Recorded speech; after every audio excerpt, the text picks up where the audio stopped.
আসসালামু আলাইকুম, সবাই কেমন আছেন? আশা করি সবাই ভালো আছেন। আমিও আপনাদের দোয়ায় আলহামদুলিল্লাহ ভালোই আছি। কুটনি ননদিনী যার আছে তার জীবন শেষ। ৩টা ননদ দেওর বাসুর নাই।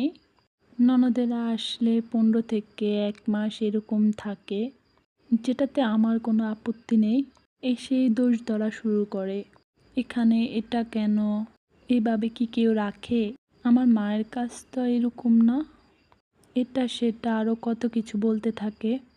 আমার সামনে অনেক কিছু বলে, বাট আমি কিছুই বলতে পারি না। সংসারে অশান্তি হবে বলে। তাদের জন্য ৬টার দিকে নাস্তা রেডি করতে হয়, ৯টার ভিতরে রান্না শেষ করতে হয়।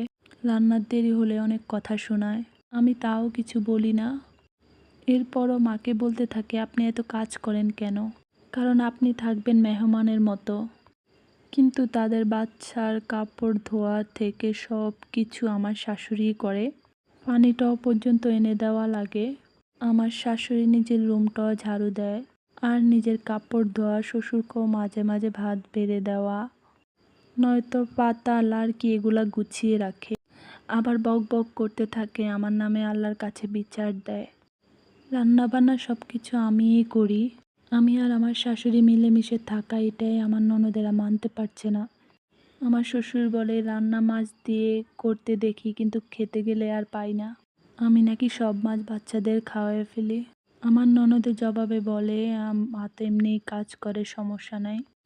নিজের কানে শুনছি, রুমের পাশ দিয়ে যাচ্ছিলাম আমাকে ভিন্ন করে দিতে। আমি কাকে নিয়ে ভিন্ন হব? আমার 2টা ছেলে মেয়ে আর শ্বশুর শাশুড়ি। আমি কেন ভিন্ন হব আর কাকে নিয়ে ভিন্ন হব? আমার দেবর নাই, যা নাই, তাহলে আমি কাকে নিয়ে ভিন্ন হব? অনেক কিছুই মনে হয়, কিন্তু কিছুই বলতে পারি না। আসলে আমার শ্বশুর শাশুড়ি গ্রামের অনেকের সাথেই ঝগড়া করে, কিছুই বলতে পারি না। সবাই আইসা আমার কাছে বলে। আমি চাই শান্তিতে সংসার করতে। আসলে এটা আমার গল্প না, আমি ফেসবুকে দেখতে দেখতে একটা আপু লিখছিল গ্রুপে, তাই আমার ভালো লাগলো, তাই আমি আমার ভিডিওতে বললাম, ভিডিওতে তুলে ধরলাম। আসলে ওনার মতো আমরা হাজার হাজার নারী আছে যে এরকম হয়। ননদেরা এসে ভাইয়ের বউর সংসারে ঝামেলা করে কেন?